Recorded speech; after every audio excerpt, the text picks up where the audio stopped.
Existem alguns hábitos sociais que a gente repete talvez sem refletir muito sobre eles. Encontrar alguém e perguntar se está tudo bem, por exemplo.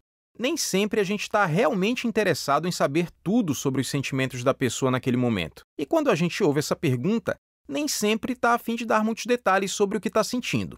Via de regra, a resposta é meio protocolar. Sim, tá tudo bem. Tá certo, meu amigo. Você tá bem? Tudo bem, e você? Eu acho que eu tô bem. Até onde eu sei, eu tô bem. Mas quando te perguntam se você tá bem e você responde até onde eu sei eu tô bem, é porque você conhece o que é estar mal. De 2013 a 2023 tem um gap de 10 anos de vida aí mergulhada num ambiente de dor, depressão e tal. Você lembra como era a sua vida sem sentir dor? Lembro que ela tinha muito mais qualidade, porque eu surfava até. Eu surfava. Hoje eu não surfo, eu não tenho muita vontade não, porque eu tenho medo de sentir dor. Se tem medo, tem história. E para começar a contar, é bom a gente conhecer o protagonista. Tá bom, meu nome é André Gama, eu sou professor particular de língua portuguesa. Eu me considero um sobrevivente de uma possível overdose prescrita. Essa temporada que o André viveu imerso na dor começou em 2013. Na época, ele trabalhava como comissário de bordo e teve uma crise de enxaqueca durante um voo. A metade da minha cabeça pulsava de um jeito que eu achava que ela realmente explodiria. Ela ia pulsar e os vasos daquela região cerebral iam se romper. Nos anos seguintes, a história do André teve pelo menos 3 elementos que se alternavam. O primeiro, novas crises de dor dos mais variados tipos. Foi surgindo dor no corpo, dor generalizada. A sensação é de você dizer que dói dos pés à cabeça. Tipo, roupa dói, a roupa machuca, o lençol é pesado. O segundo elemento, diagnósticos desencontrados. O André era tratado para doenças que ele não tinha. E aí a gente descobriu que o que antes era tratado e tido como fibromialgia era um caso de esclerose múltipla. E o terceiro elemento foi a exposição a uma classe muito específica de medicamentos. Eu comecei a precisar de tomar morfina, opioide. Eu lembro que quando ela aplicou a morfina, eu sinto uma trégua da dor. Eu consigo descansar. Eu não conseguia dormir. Não conseguia por conta da dor. Nessa jornada, o André passou pelos consultórios de diversos especialistas. Eles tentaram muitos tratamentos para aliviar essas crises. Antidepressivos, anticonvulsivantes, infusões de xilocaína. Só que, em alguns desses episódios, a dor do André era refratária, ou seja, não passava. E aí ele precisava ir a uma emergência e acabava ouvindo sempre: Ai, André, o que a gente faz contigo para te tirar da dor? Cara, infelizmente, a gente vai ter que administrar morfina. E aí eu já sabia dos riscos e da tolerância. E com que frequência acontecia isso de você precisar da morfina? No mínimo uma vez ao mês. André passou pelo menos 7 anos nessa toada antes de fechar um diagnóstico de esclerose múltipla. E só a partir desse momento as coisas começaram a melhorar minimamente. As crises foram controladas sem a necessidade de opioides. Mas aí veio a descoberta de uma nova doença: um câncer. Fiz a cirurgia e químio. Depois da quimioterapia veio dor oncológica. Como era essa dor? A dor é muito forte, a dor é indescritível. Acho que qualquer descrição que eu te der agora, ela vai ser tosca. Como, por exemplo, você sentir espetos entrando nos teus ossos. Tipo, isso não faz sentido pra ninguém.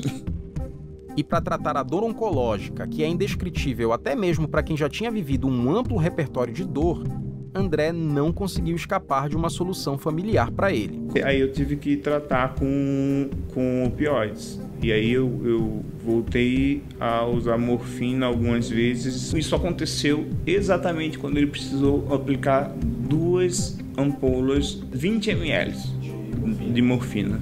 Isso pra dor oncológica? Pra dor oncológica. Não diminuiu nada. Nada. Peraí, vamos esperar um pouco. Meia hora depois, André, eu continuo cheio de dor.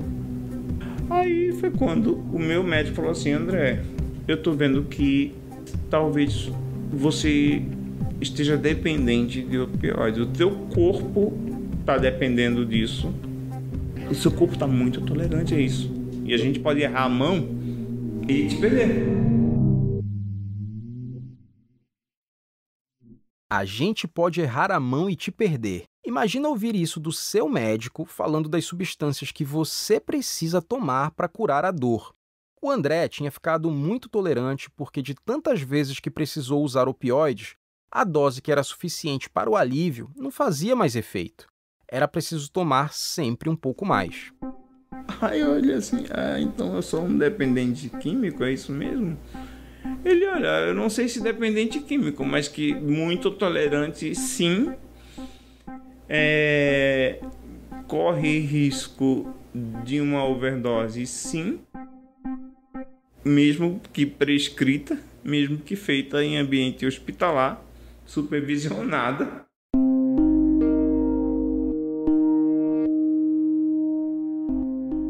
O relato do André foge um pouco do padrão das histórias de dependência química. Ele não perdeu tudo que tinha para comprar drogas. Ele não rompeu laços familiares.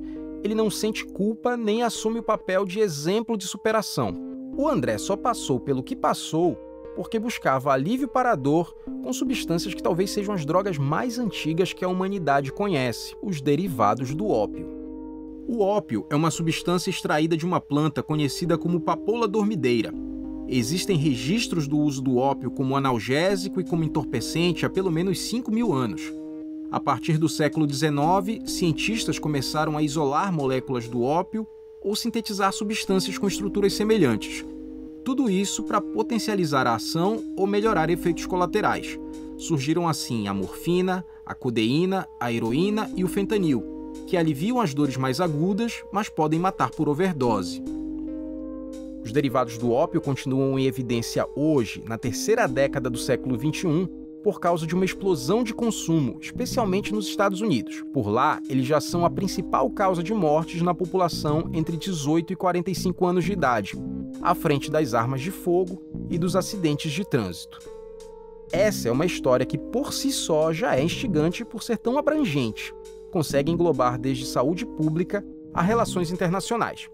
Mas tem algumas coisas que as notícias dos jornais não dão conta de explicar. O que o Brasil tem a ver com esse fenômeno lá da América do Norte? A gente corre o risco de viver de perto o consumo abusivo de opioides e as overdoses em massa? Só que eu não tenho essas dúvidas sozinho. O meu nome é Leonardo Aquino, eu sou jornalista e vivo no Recife, e minha companheira de vida é a Janaína. Meu nome é Janaína Versiani dos Anjos, eu sou natural de Fortaleza, mas moro em Recife há mais de 20 anos. Eu fiz farmácia na Universidade Federal do Ceará e depois eu vim para Pernambuco para terminar meus estudos, para fazer mestrado e doutorado aqui na UFPE.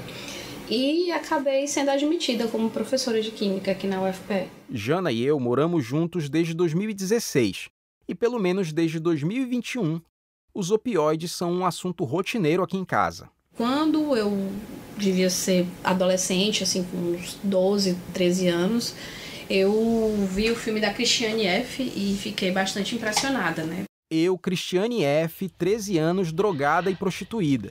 Filme alemão de 1981 que mostra a história de uma adolescente que se apaixona por um traficante de drogas e vê a própria vida desmoronar.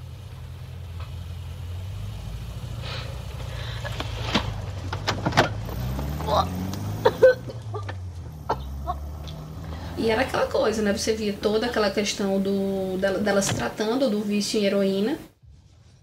Christiane! Beeil dich, du kommst wieder zu spät zur Schule.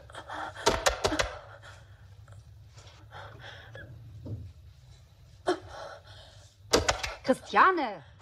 Quando eu entrei na faculdade, né, pagando as disciplinas, eu comecei a estudar um pouco mais sobre o mecanismo de ação, a mensagem que os filmes traziam e o que eu aprendia na faculdade era que era um caminho meio que sem volta. né? Você usava e o seu cérebro meio que reprogramava, não voltava a ser o que era antes. Muitos anos depois, quando já era professora da UFPE, a Jana começou a preparar uma disciplina de química medicinal. Ela incluiu na ementa uma aula sobre opioides e foi fisgada pela complexidade do tema. Não estava previsto dar nessa disciplina aula de opioides, mas por algum motivo eu li em algum lugar alguma coisa de Afeganistão e eu não fazia ideia que no Afeganistão essa questão do ópio era muito forte. Você nunca vai imaginar que no Afeganistão eles são os maiores produtores de ópio do mundo. Aí, na mesma época em que a Jana estava estudando para preparar essa disciplina, saiu Dopesick, uma série dramática sobre a escalada do abuso de opioides prescritos nos Estados Unidos, especialmente a oxicodona. What kind of medication is that? When a patient first takes OxyContin, it can be very effective. The patient often feels like their life has been instantly transformed. Eu lembro quando você estava montando a disciplina e saiu do Dopesick, você ficou alucinada. Falava disso todo dia, assim. E assim, eu não lembro de ter assistido toda a série. Acho que eu vi uns 2 episódios, talvez, mas eu fiquei por dentro da história por meio de você. Eu lembro que você falava dessa história toda com muita paixão, assim, muito entusiasmo. E eu gosto de histórias pelas quais a gente é obcecado, assim. E você teve a sua obsessão e você me trouxe para a sua obsessão. Eu acho que foi o que acabou sendo o estalo para a gente fazer esse projeto, né? Durante 9 meses, a gente pesquisou notícias e documentos, mapeou a produção científica sobre o assunto e fez dezenas de entrevistas, cientistas, pesquisadores, médicos e pessoas que tiveram a vida impactada pelos opioides de alguma forma. Uma coisa que é importante a gente pontuar aqui, acho que quando a gente pensou no projeto, a gente tinha uma ideia. E essa ideia ela foi se transformando, né, à medida que a gente foi ouvindo as pessoas. A gente tinha uma visão meio... milhares de pessoas morrendo de overdose nos Estados Unidos. Essa crise pode chegar no Brasil. E a visão da gente ela já não é mais a mesma. Sim. Eu acho que surgiram temas que a gente não previu. Subtratamento da dor no Brasil foi uma parada que a gente... Nem tinha ideia. Nem tinha ideia. Não. Deixou, acho que a gente até meio... ainda mais embasbacado a questão da anemia falciforme. Foi algo que chamou a nossa atenção, porque se essas pessoas não são acompanhadas, essas pessoas ficam aí morrendo de dor. Enfim, a gente se deparou com muitas outras coisas que a gente não pensava em falar. Em 5 episódios, a gente vai contar um pouco dessa história milenar de uso e abuso com a perspectiva do Brasil e da ciência. É uma história complexa, que envolve pontos de vista diferentes, áreas do conhecimento distintas, além de dúvidas e angústias. Este é Torpor, um podcast produzido pela Apneia Conteúdo com o apoio do Instituto Serrapilheira e do Fundo para Investigações e Novas Narrativas sobre Drogas da Fundação Gabo.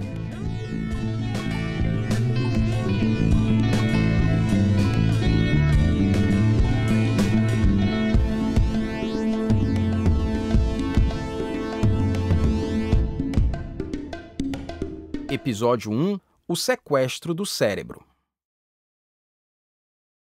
Para entender como os opioides atuam no nosso organismo, a gente precisa começar falando de receptores celulares. Talvez você tenha aprendido no ensino médio a analogia da chave e da fechadura para explicar como eles funcionam.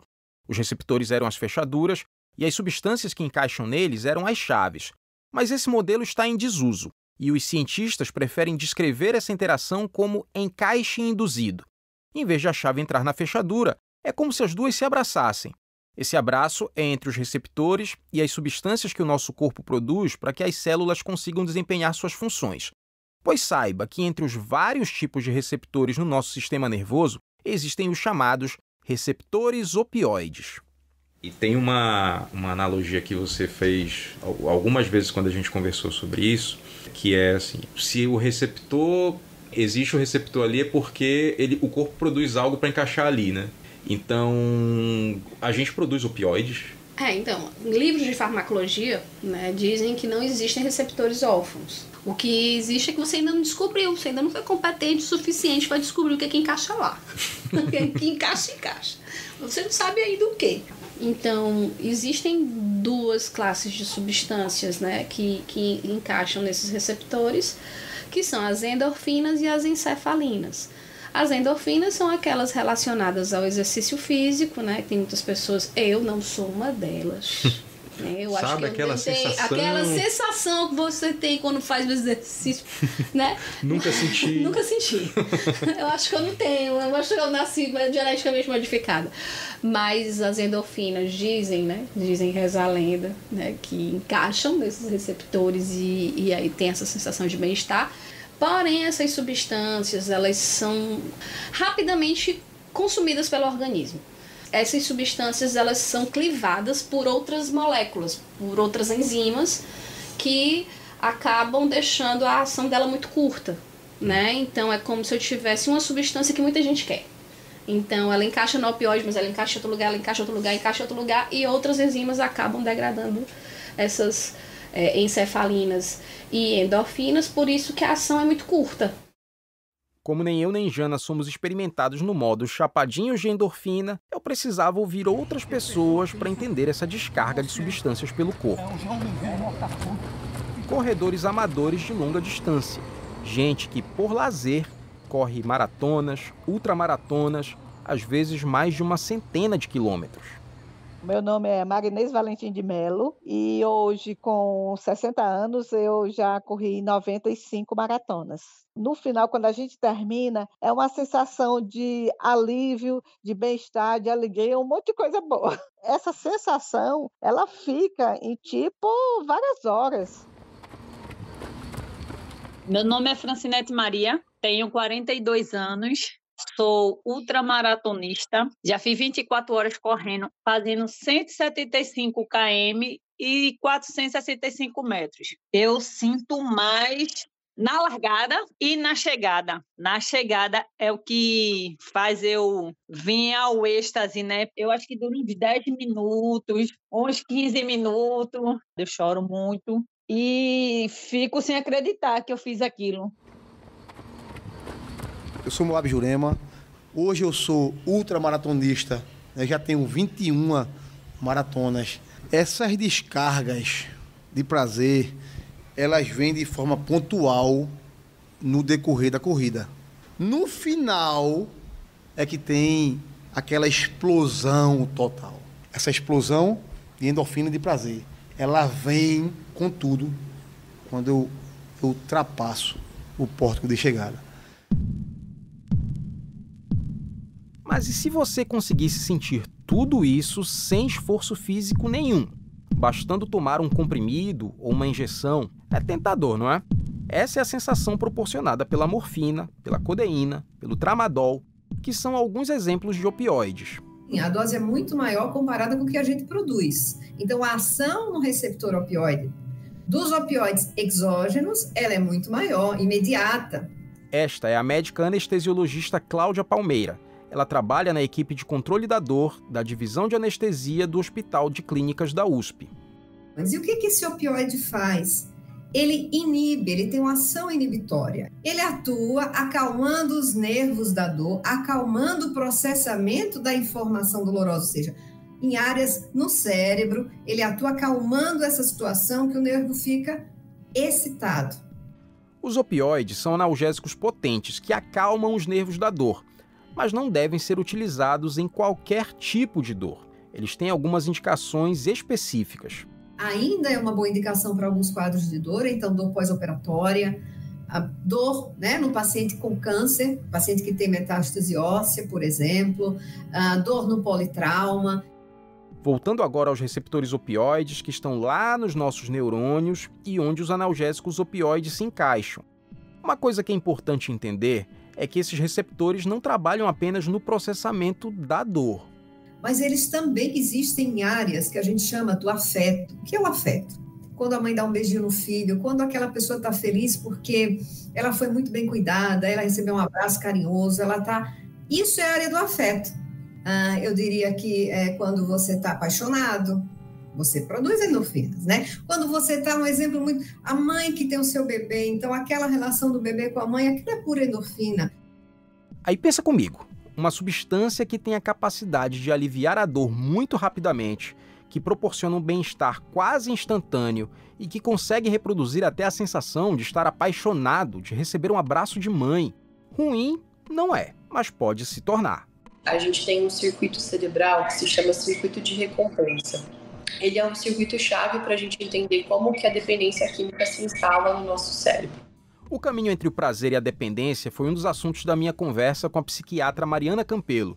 Ela é especialista em clínica de álcool e drogas e trabalha no Hospital de Clínicas da USP. Então, inicialmente, a gente tem contato lá com alguma substância, uma droga, ou às vezes até um comportamento tem uma resposta prazerosa.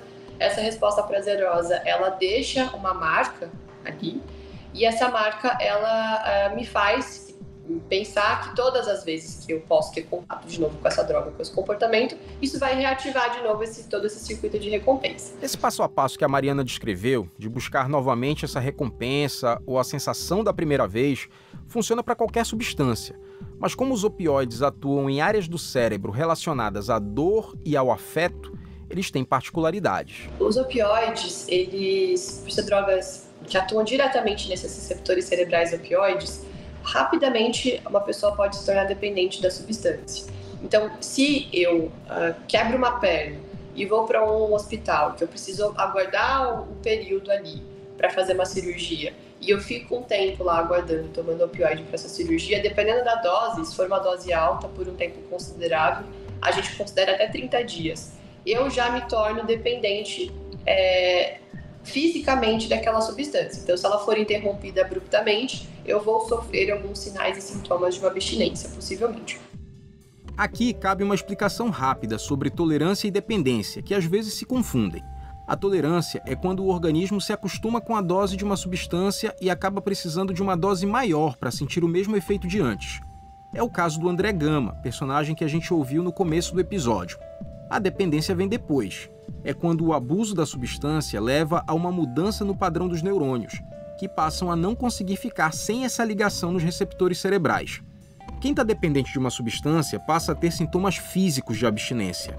No caso dos opioides, são os seguintes: agitação, irritabilidade, dores corporais, dores abdominais, náuseas, vômito, diarreia, entre outros. Mas é preciso esclarecer que uma única dose de opioides não é capaz de provocar tolerância ou dependência. E nem todo mundo fica dependente. Isso, em geral, tem a ver com fatores preditivos: histórico de dependência química na família, ambiente familiar disfuncional, personalidade impulsiva, transtornos como ansiedade e depressão em níveis graves. Esses são alguns fatores que tornam algumas pessoas mais vulneráveis que outras.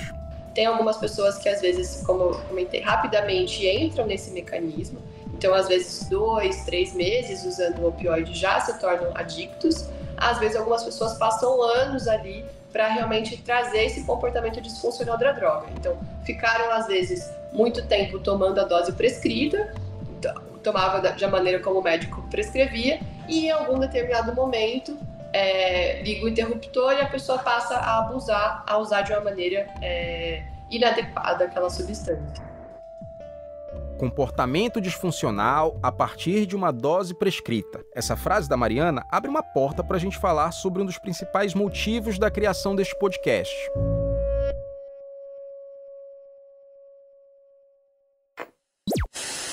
Os Estados Unidos enfrentam uma epidemia de drogas legais e ilegais à base de opioides, o que inclui... Epidemia de opioides, crise dos opioides. Você provavelmente já ouviu uma dessas expressões em reportagens de TV ou em alguma série nas plataformas de streaming. Puxadas pela epidemia de opioides, as mortes por overdose cresceram 15% em um ano nos Estados Unidos. É assim que costumam chamar as ondas de overdoses em massa que têm acontecido nos Estados Unidos há algumas décadas. E uma cientista brasileira tem acompanhado esse fenômeno bem de perto.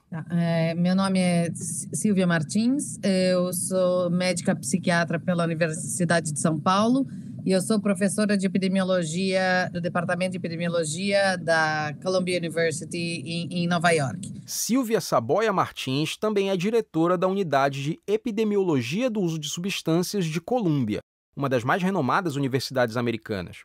Ela está lá desde o início dos anos 2000, quando as mortes por overdoses de opioides já estavam na casa das milhares por ano.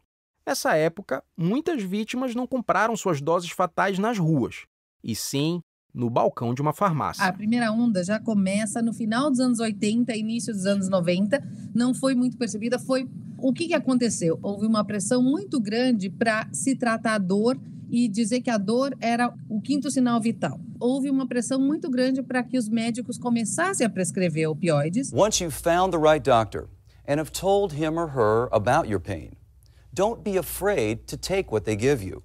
Often, it will be an opioid medication. Essa pressão veio por meio de campanhas agressivas de marketing como essa que a gente está ouvindo. Elas foram promovidas por uma farmacêutica, a Purdue Pharma, que tinha no mercado um medicamento chamado OxyContin.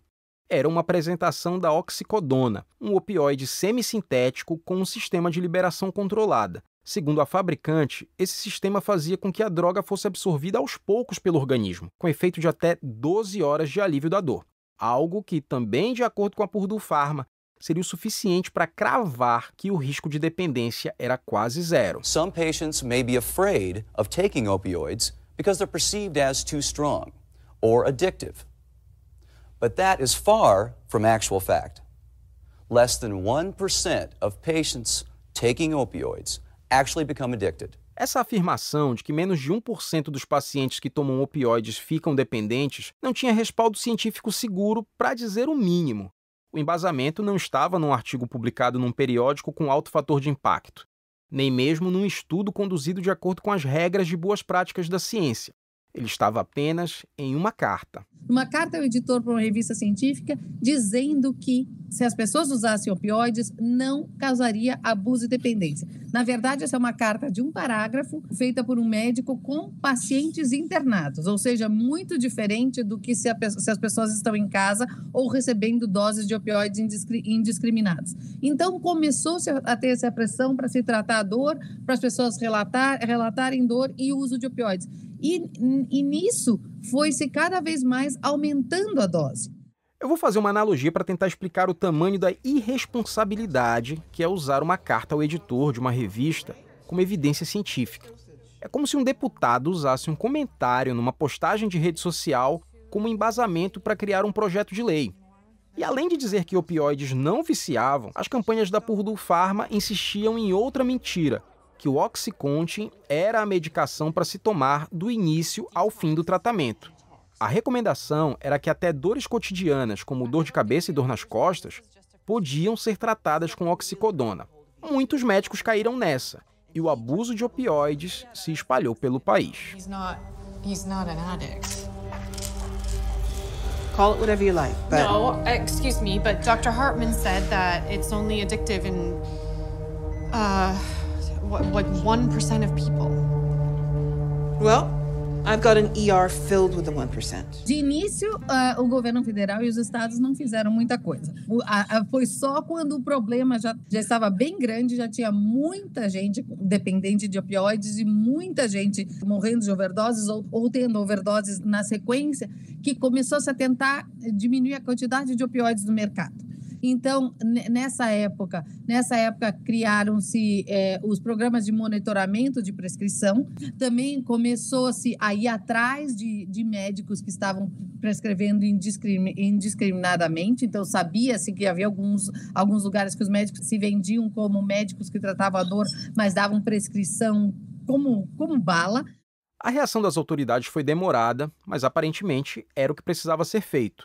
Monitorar as prescrições, diminuir a circulação dos opioides no mercado. Só que esse não foi o final da história. Já existia uma grande população de dependentes nos Estados Unidos e não houve medidas para ampliar o tratamento dessas pessoas. Só tem acesso ao tratamento quem tem seguro-saúde ou quem é muito, muito pobre, aí tem direito à saúde pública, ou quem é veterano de guerra e teria direito à saúde pública. Então, a gente sabe que das pessoas com dependência de substâncias, menos de 20% dessas pessoas têm acesso ao tratamento. E foi aí, num contexto de ampla dependência e de pouco tratamento, que surgiu a segunda onda da epidemia de overdoses por opioides. Por volta de 2005, 2006, até por conta de vários estados do governo federal estarem tentando tomar algumas medidas para diminuir a prescrição de opioides, tem a transição das pessoas usando opioides prescritos para a heroína.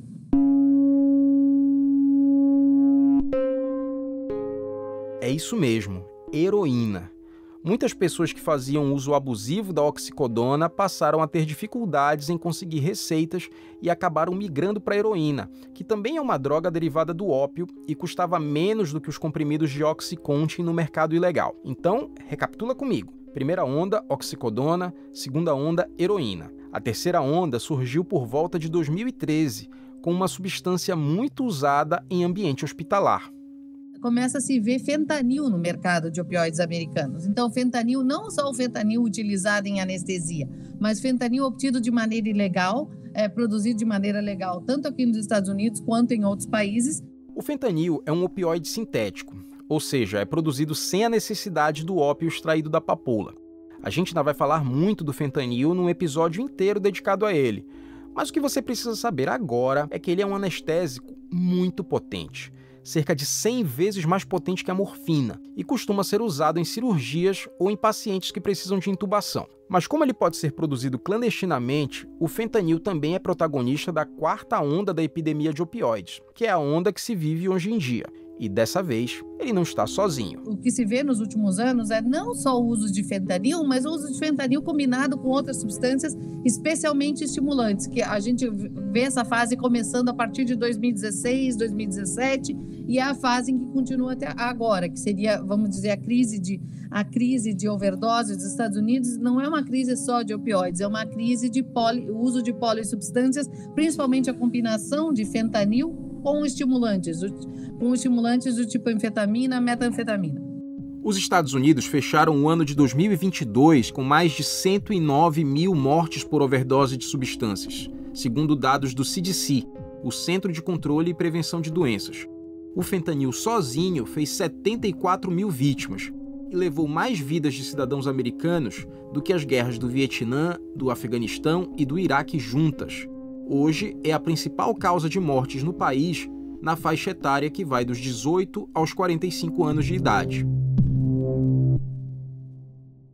Eu tentei entrar em contato com a Purdue Pharma por meio de um e-mail para demandas de imprensa, mas não tive retorno. O que dá para dizer, baseado no que está publicado no site da empresa e nos fatos registrados amplamente na imprensa americana, é que a Purdue assumiu a responsabilidade legal sobre a crise. Entre as ações que vieram depois, a empresa decidiu passar a apoiar iniciativas e políticas públicas de tratamento de dependência e de socorro a pessoas que sofreram overdose. Além disso, fez um pedido de falência e entrou num acordo na justiça para o pagamento de indenizações. Ao longo dessa série, a gente ainda vai voltar a falar da crise americana, do que tem sido feito para frear as mortes e do desfecho jurídico do caso da Purdue Pharma e do Oxycontin. Mas agora eu queria voltar mais para perto da nossa realidade. Queria começar a tentar entender o contexto do Brasil no uso de opioides. Os dados disponíveis hoje, no início de 2024, não são suficientes para fazer um diagnóstico muito preciso, mas acendem alertas. Os principais estudos divulgados recentemente foram feitos pela Fiocruz. Em 2019, uma pesquisa apontou que mais brasileiros já tinham usado opioides sem prescrição médica do que crack. A proporção é de 3 pessoas que já tomaram opioides indiscriminadamente para cada pessoa que tinha experimentado crack. Em 2018, um estudo publicado no American Journal of Public Health apontou que a quantidade de prescrições de opioides no Brasil tinha aumentado quase 6 vezes em 6 anos. 465% de crescimento entre 2009 e 2015. Não dava para a gente produzir esse podcast sem entrevistar um cientista que participou dessas pesquisas. Francisco Inácio Bastos, eu sou pesquisador titular da Fiocruz. Francisco Inácio Bastos é médico, mestre em saúde coletiva e doutor em saúde pública. Ele coordena uma rede de cerca de 30 laboratórios que colaboram entre si na área de abuso de substâncias. E além de eu ser o coordenador da rede, a minha área específica é a área de saúde pública, mais particularmente epidemiologia. Sobre a pesquisa que apontou a prevalência do uso de opioides sem prescrição no Brasil, Francisco acredita que não é possível identificar tendência de aumento ou de redução. Olha, a minha impressão é que A nossa pesquisa, né, ela foi a primeira que teve uma amostra suficientemente grande para poder ter precisão de enxergar fenômenos menos frequentes. As pesquisas anteriores foram sempre feitas com amostras muito menores e simplesmente não identificaram esse uso não terapêutico de opioides. Isso simplesmente era ignorado completamente, não tem artigos publicados sobre isso, não se falava nada sobre isso. A pesquisa que mostrou o aumento das prescrições de opioides tem os seguintes números absolutos. O Brasil saiu de 1.600.000 prescrições em 2009 para mais de 9 milhões em 2015. Na verdade, o Brasil ele partiu de um patamar muito baixo. Muito baixo mesmo. Mais baixo que o Brasil basicamente só os países africanos. O Brasil era um país com uma subutilização de opioides para fins terapêuticos. Então, muitas pessoas vinham a falecer, né, com dor intensa, quando isso é inadmissível. Você tem que oferecer conforto às pessoas em cuidado paliativo. Então, esse aumento foi realmente muito expressivo, mas ele partiu de uma base muito baixa. A gente ainda vai aprofundar mais o contexto brasileiro nos próximos episódios. Um deles, inclusive, vai ser dedicado só ao Brasil e ao debate sobre a possibilidade da chegada de uma explosão de consumo por aqui. Por enquanto, o que é importante destacar é que o cenário americano que a gente descreveu nos últimos minutos está num patamar muito acima, não só do Brasil, mas de continentes inteiros. Os Estados Unidos ele já consumia uma quantidade de opioides que, para te dar uma ideia, ele era muito maior do que a América Latina e a América Central toda somada, que é uma população maior do que a população americana. Mas esses dados não são suficientes para que o Brasil esteja totalmente livre da dependência química motivada pelo uso abusivo de opioides.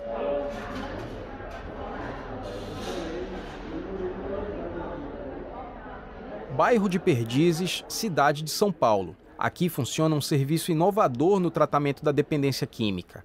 O primeiro ambulatório do Brasil dedicado a atender dependentes de opioides. Ele faz parte da estrutura do Hospital de Clínicas da USP. E as duas médicas que nós ouvimos alguns minutos atrás aqui no podcast trabalham lá. A ideia de criar este ambulatório surgiu da necessidade de uma melhor interseção entre duas áreas, como conta a psiquiatra Mariana Campelo. E a gente começou a perceber que a gente tinha muita dificuldade no manejo dos pacientes com opioide que apareciam, porque nós, como psiquiatras, não temos uma formação clínica. Então, eu, como psiquiatra, não sei adequadamente diagnosticar uma dor. Em contraponto, a equipe da dor do Hospital das Clínicas sentia dificuldade de lidar com os pacientes que tinham um perfil, que eram dependentes químicos do opioide, que começaram a tratar lá por outros motivos, mas acabaram desenvolvendo a dependência. E aí esse ambulatório veio com a proposta de ter essas duas frentes. Então, a gente não só tem um acompanhamento psiquiátrico, mas a gente também tem uma avaliação clínica do médico da dor. O ambulatório atende pacientes encaminhados por unidades básicas de saúde e pelos CAPs, que são os Centros de Atenção Psicossocial.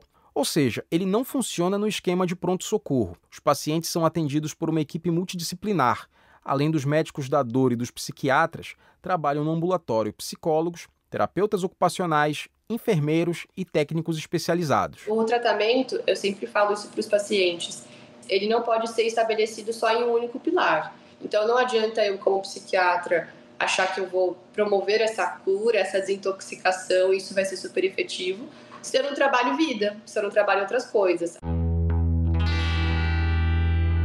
Na recuperação de um dependente químico de opioides, o tratamento mais comum é o que se chama de tratamento substitutivo. É usado outro opioide que dura mais tempo no organismo, como a metadona, a buprenorfina ou a naltrexona. Em geral, a metadona é a mais comum.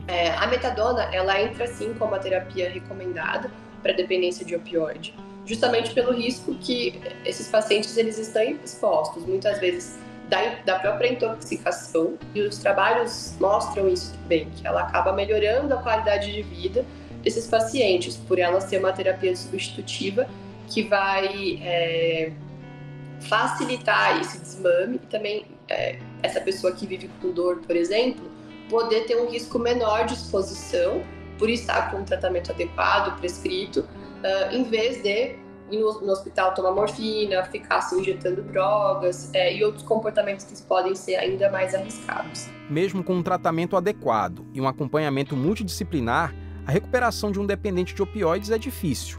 Uma das consequências da dependência é a hiperalgesia, ou seja, o limiar de dor para quem fez uso abusivo de opioides é menor. Outras sequelas mencionadas pelas médicas do ambulatório do Hospital de Clínicas da USP são mudanças nas características de personalidade depois do uso prolongado de opioides. A taxa de sucesso no tratamento fica entre 30% e 40%, não levando em consideração a desintoxicação, e sim a sobrevida dos pacientes, como conta a anestesiologista Cláudia Palmeira. Nós temos casos muito graves com prognóstico difícil. Então, a ideia de sucesso é você melhorar a funcionalidade desse paciente, né? Evitar aquele caminho para uma overdose. Isso é o sucesso. Segundo, a gente está falando de casos muito graves. A dependência, o abuso e a adicção ao opioide é um dos mais graves, é comparado ao crack. A substância, ela sequestra o cérebro do paciente. Então, eu diria que a funcionalidade é você sair do sequestro. Você já consegue pensar além da droga. Mas no caso do opioide, além do fármaco, além da dor, né, você consegue entender que a sua dor é crônica, mas não tem indicação do opioide. Então, você consegue entender que melhora com fisioterapia, que melhora, por exemplo, com um analgésico, antipirona, né? Você consegue olhar além disso. A gente tem menos resultados. Volta completa da funcionalidade, mas se a gente conseguir redução de danos, né? Que esse paciente se sinta amparado, ele deixa de fazer peregrinação pronto-socorro, a gente percebe que ele está melhorando na vida familiar, sim. Alguns quadros a gente tem isso, outros não. Nós temos que ser bem francos em relação a isso. Se a ciência brasileira ainda não consegue traçar um panorama concreto do uso abusivo de opioides no país, o ambulatório do Hospital de Clínicas da USP tem contato com uma amostragem significativa. Está instalado na maior metrópole do Brasil e recebe pacientes de outros estados para um acompanhamento especializado. Segundo a psiquiatra Mariana Campelo, dentro do recorte do ambulatório já é possível notar uma tendência de crescimento no volume de casos. Tem crescido muito. Desde que a gente começou a atender essa clínica dos opioides, nós temos visto um aumento expressivo disso ao longo do tempo, que tem começado assim a se tornar preocupante. A Mariana me contou que os pacientes atendidos no ambulatório se encaixam quase todos em 3 perfis. O primeiro é o de pessoas que fizeram um tratamento com opioides para dor crônica e acabaram desenvolvendo dependência. O segundo é o do uso recreativo, que é mais comum entre pacientes mais jovens, até mesmo adolescentes. O terceiro perfil é o de profissionais de saúde, que têm acesso a opioides mais potentes, como o fentanil, em farmácias de hospitais. E aí, quando a gente começou o ambulatório, a gente ainda falou, olha, eu acho que daqui talvez uns 4, 5 anos, isso vai realmente ser um caso extremo, de muita preocupação. E a gente começando aqui, a gente viu que talvez em 1 ou 2 anos isso possa se tornar realmente um quadro bem grave aqui no nosso país. Numa ponta, os cientistas e médicos brasileiros tentam lidar com essa bomba chiando, que é uma possível disseminação do uso abusivo de opioides no Brasil. Mas numa outra ponta, pesquisadores buscam perspectivas inovadoras para abordar a dependência, como o desenvolvimento de vacinas e o uso de técnicas de reprogramação celular para estudar novos tratamentos. É sobre isso que a gente vai conversar depois do intervalo.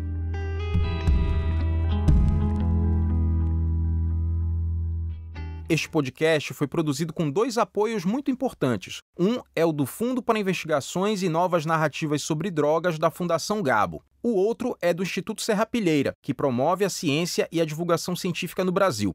O projeto foi um dos 9 aprovados no Camp Serrapilheira 2023. E eu queria aproveitar esse intervalo para te recomendar outro podcast que nasceu nesta mesma seleção, Sinal de Vida. Confere só o aperitivo.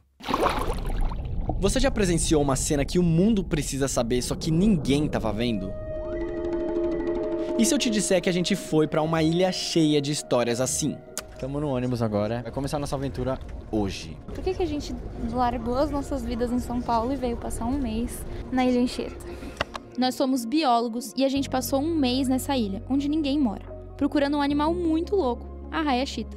Voltando de um mergulho, A gente viu uma tartaruga muito grande. a gente viveu histórias incríveis e ainda descobriu alguns mistérios sobre a ilha que a gente quer compartilhar com você, porque a gente gravou a viagem toda. Gravando. Estamos indo fazendo uma trilha, eu e Gabi. Eu tô muito cansada. Eu sou a Gabi Longo. E eu sou o Lucas Andrade. Ouça Sinal de Vida, um podcast novo sobre viagem de campo e as vidas que se encontraram ali. A partir de junho de 2024, em todas as plataformas de áudio. Depois de ouvir a história do André Gama e de como surgiu a explosão de consumo de opioides prescritos nos Estados Unidos, eu fiquei com uma angústia que eu quis compartilhar com a Jana. O que a gente consegue tirar de um exemplo como esse, assim, a dor física como a porta de entrada para uma dependência química? Eu acho que a dor é banalizada, né? A dor é complicado porque quando você tem colesterol alto, tem lá no seu exame, ó, tá com 500 de LDL. Ó, a tua glicose tá 330, tem que ser 100, amigo. Então tu sabe que tu tá diabético. Então existe um marcador bioquímico que diz que você está diabético. Não existe um marcador bioquímico para dor. Mas eu acho que tem muito isso, de pôr em dúvida, de pôr em xeque o que a pessoa está sentindo. E não é para menos, é por isso que eu tô falando, é algo muito complexo, porque você não vai dar morfina para a primeira pessoa que aparecer dizendo para você que está com dor. Evitar as prescrições indiscriminadas ou aprimorar o tratamento seguro da dor já não é mais suficiente para conter as overdoses, que estão na 4ª onda nos Estados Unidos. Por isso, cientistas americanos estão desenvolvendo vacinas contra a dependência de opioides. Durante a pesquisa para esse podcast, a gente encontrou 3. Uma desenvolvida pelas universidades de Montana, Washington e Columbia. Outra pela Universidade de Houston. E a terceira por uma empresa de biotecnologia chamada Cessation Therapeutics. Mas ao contrário do que a gente costuma pensar sobre vacinas, essas têm a missão de prevenir e também remediar. Até onde eu vi são vacinas que ensinam o corpo a identificar que aquela substância deve ser atacada pelo seu sistema imune. Só que muitas vezes as partículas que eles utilizam para que o anticorpo reconheça aquele opioide, seja o fentanil, seja a heroína, não conseguem induzir resposta imune. Então, muitas vezes, eles acoplam com uma substância que induz resposta imune para que tenha um maior sucesso dessas vacinas. Mas essas vacinas não é para ser dado para a população inteira, né? Não é para ser dado para mim, para você que nunca teve contato com um opioide. Essas vacinas seriam dadas para pessoas que estão em remissão, né? Estão em remissão de opioides, estão em tratamento. Então é como se o seu organismo, se você está fazendo o tratamento e você teve uma recaída. Então é como se você estivesse ensinando ao seu organismo a combater aquela substância que você tomou durante essa recaída, né? Então é para isso que essas vacinas servem. Embora o Brasil não viva uma crise como a dos Estados Unidos, cientistas de instituições brasileiras também investigam novos caminhos para entender e tratar a dependência de opioides. Um deles tem uma proposta inovadora nos primeiros passos dessa caminhada. Meu nome é Teresa Puig, eu sou formada em Biologia Humana pela Universidade Pompeu Fabra de Barcelona. Teresa é espanhola e mora no Brasil desde 2015. Ela fez mestrado e doutorado na UFRJ e atualmente é pesquisadora de pós-doutorado no Instituto DOR de Pesquisa e Ensino.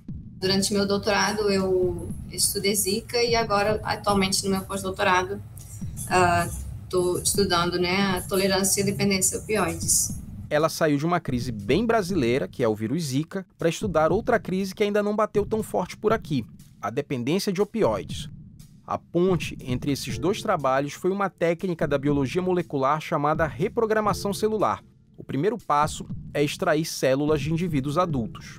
Qualquer célula, né, adulta do nosso corpo, célula que já tem uma função específica, como a célula da pele, a gente pega da pele porque é um tecido mais fácil, né, mais acessível de obter, né? Mas do sangue também pode ser obtido. Depois, os cientistas editam o código genético dessas células para transformá-las em células-tronco pluripotentes. A gente consegue depois converter essas células em qualquer tipo de célula, né, do nosso organismo, no cérebro, o cérebro no nosso caso de interesse, né, mas também poderiam virar células do coração, do pulmão. É a mesma capacidade das células-tronco embrionárias, só que obtida de uma forma mais simples. É mais fácil fabricar, vamos dizer assim, uma célula-tronco a partir de um fragmento de pele ou de uma gota de sangue de um adulto do que extraí-las de um embrião e cultivá-las. A gente pega uma quantidade de células, né, o tamanho de um grão de areia, coloca uma série de fatores disso, né, de estímulos que fazem essas células se converter em células neurais e vão crescendo juntas, né, formando o que a gente chama desses organoides ou neuroesferas, em função da célula que a gente parte. A técnica da reprogramação celular por si não é exatamente inovadora. Ela é usada no estudo de diversas doenças, que vão de alguns tipos de anemia até Parkinson. A novidade é a aplicação numa pesquisa sobre dependência química, especialmente de opioides. Estão faltando modelos humanos para estudar os mecanismos envolvidos na dependência e na tolerância a opioides. Tudo que a gente sabe foi estudado em modelos animais ou em modelos de linhagens de células que não têm exatamente as mesmas características das células humanas. Aqui no Brasil não existem modelos disso. Existem trabalhos já feitos nos Estados Unidos que já avaliaram o efeito de algumas substâncias, de alguns opioides no cérebro, mas não estudando especificamente os mecanismos de dependência. O primeiro passo é desenvolver o modelo humano ou o organoide. O segundo passo é estimular esse organoide com opioides e observar o comportamento das células, especialmente alterações químicas que influenciam na transmissão de impulsos elétricos. E o terceiro e último passo é estudar o efeito de duas classes de substâncias no tratamento da dependência: os canabinoides e especialmente os psicodélicos. Já tem alguns estudos clínicos que estão começando a ver os psicodélicos podem ajudar tanto na dependência como na adicção a substâncias, né? Assim, a dependência química entra numa lista de doenças que oferecem potencial para serem tratadas com os psicodélicos. Lista que já tinha a ansiedade, a depressão, o estresse pós-traumático e a esquizofrenia. Mas antes de serem um dos hypes da psiquiatria do século XXI, os psicodélicos passaram muito tempo com pesquisas engavetadas. No meio do século passado, quando já havia estudos nessa linha, eles foram considerados substâncias com risco de abuso e sem potencial terapêutico. Agora, com as pesquisas retomadas, o caminho está aberto. Já existem estudos que mostram que os psicodélicos funcionam como ativadores da plasticidade neural, que é a capacidade dos neurônios formarem novas conexões. No caso da dependência de opioides, esse potencial abre uma possibilidade de alternativa ao tratamento substitutivo que a gente mencionou agora há pouco. Esses tratamentos substitutivos, né, são os únicos que a gente tem no momento, e é um tratamento dos sintomas, né, mas a pessoa continua sendo dependente da substância, de um opioide. Com os psicodélicos foi visto que tinha pessoas que conseguiam cortar a sua relação com a substância. Isso é muito importante para poder a gente conseguir gerar evidências científicas de que, de fato, tem um potencial terapêutico e a gente possa, né, tornar legais essas substâncias e esses tratamentos acessíveis para a população.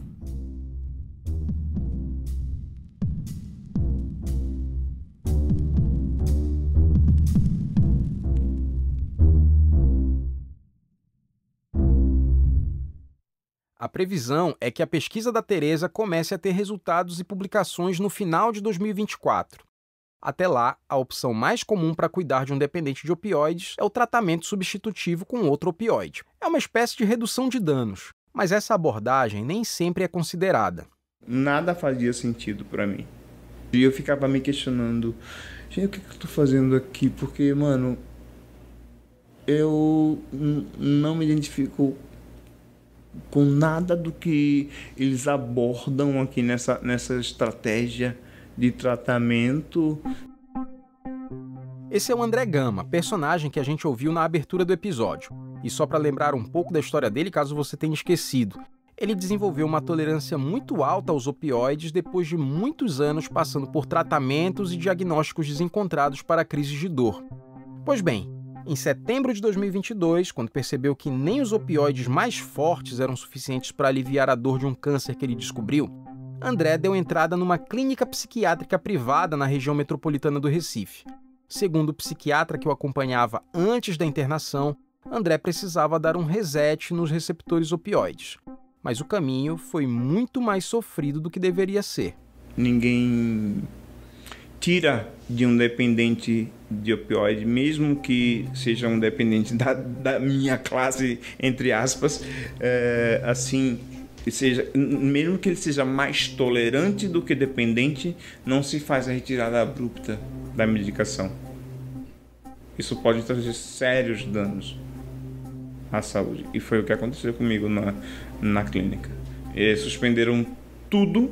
A clínica promoveu uma estratégia que costuma ser chamada de cold turkey, peru frio, numa tradução literal do inglês para o português. Ela consiste na abstinência total da substância da qual a pessoa é dependente, independentemente do efeito rebote que vem depois. Eu via um tratamento muito direcionado à pessoa que tinha adição por drogas ilícitas, que vendia tudo que tinha para ter o prazer, o lazer. Eu não perdi nada, eu nunca saí de casa atrás de tomar morfina. Eu só queria, que a minha dor acabar com a minha dor. E a abstinência na clínica psiquiátrica não acabou com a dor do André. Pelo contrário, a tolerância aos opioides tinha deixado o limiar de dor dele mais baixo. É a hiperalgesia que eu comentei alguns minutos atrás. No meu período de internamento, eu tive um surto de dor. Eu precisei que eles me levassem ao hospital. No hospital, André fez infusões de xilocaína que aliviaram esse surto de dor. Depois ele voltou para a clínica psiquiátrica com ainda mais certeza de que não estava num bom caminho. O que vocês fizeram aqui de tirar poderia me causar sérios problemas com abstinência. Foram 78 dias entre a entrada na clínica e a alta. E embora André considere que conseguiu o tal reset nos receptores, as lembranças que ele guarda dessa internação passam longe de um sentimento de recuperação do bem-estar. Foi uma experiência muito estranha para mim. Então, para mim, eu aprendi muito mais sobre o abuso de substâncias com os pacientes e a abordagem da clínica para eles do que pude trazer para a minha vida. E eu aproveitei muito mais a minha internação para tentar fechar um diagnóstico psiquiátrico que eu tinha em aberto. Como é que você descreveria a sua jornada pela dependência química? A minha jornada pela dependência, ela se aproxima muito talvez da decepção com a maneira como a dor ela é manejada no Brasil. A cada dia que passa formam-se profissionais, mais cedo. Então os meninos saem da faculdade com 23 anos.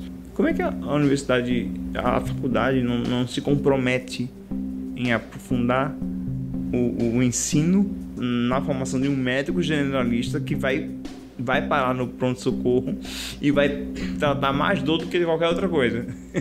Então, a minha história com dependência de opioide, ela passa por essa reflexão mesmo.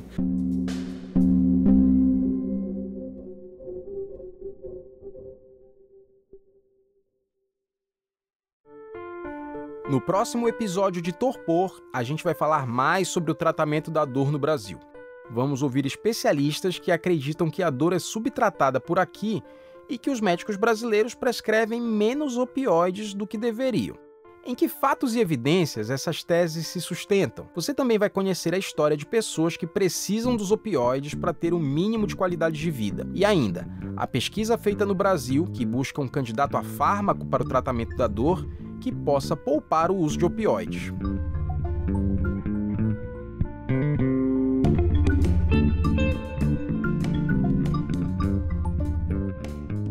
Torpor é um podcast produzido pela Apneia Conteúdo, com o apoio do Instituto Serrapilheira e do Fundo para Investigações e Novas Narrativas sobre Drogas, da Fundação Gabo.